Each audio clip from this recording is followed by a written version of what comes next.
My name is Marcus Sun Kow. I'm the managing director of Fresh Start Juices. Our company has been around for the last 28 years. It has been a roller coaster ride, to say the least. It was started by my parents in 1994. And while I was still quite young, I was in primary school at the time. And, it being a family business, you always lend a hand, whether voluntarily or not. So you tend to, fit in where it's needed. I would still say we are an SME, Mhm. but it depends on which book you read. Everybody has a different classification for small or medium-sized business, but I would still classify it. I mean, if you look at on the grand scale of businesses globally, we are still very much a small business. If you look at, within Trinidad and Tobago, I would say we are SM. Okay. But again, if you compare us to a business in a smaller island, we would be medium to large. So it all depends on who you ask. Well, within my business, I mean, we have a lot of challenges in terms of foreign exchange being top of the list. It's not that easy to be able to get the raw materials that you require because many times you're on waiting list. I know the government has put the Exim Bank in place to address some of these issues, but it's not always as simple as that. I mean, we have your relationships with your traditional commercial banks, and you wanna, wherever it's easier to do business, that is, half the battle. Also, ensuring that the TT BizLink is up and running properly. So when you have to do your uh, certificate of origins, everything is running smoothly. Because I mean, there were some teething issues in the last couple of months with preparing certificates for export.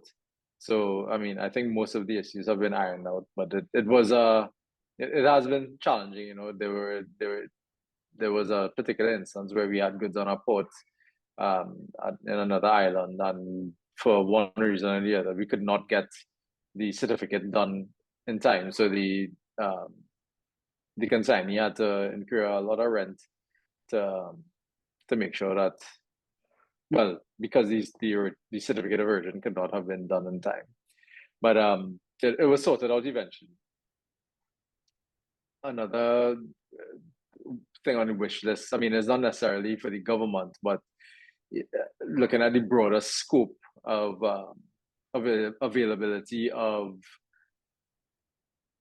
local produce, that's been a challenge. And I think it's a matter of putting more systems in place to allow farmers to be more profitable or to get the goods to market.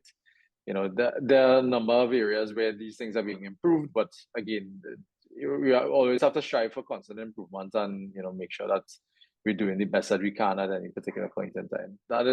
It's a very big concern. We have to spend a lot of money on security and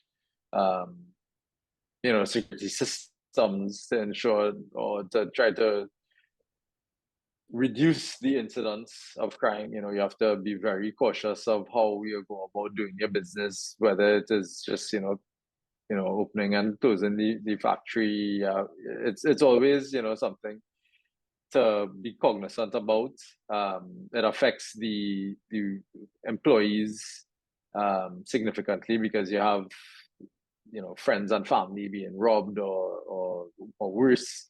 You have carjackings taking place. You have armed robberies, and it's all around us, and there's no getting away from it. We have to be on our P's and Q's about everything. So it's not the most comfortable situation, and we want to see crime come under some kind of control.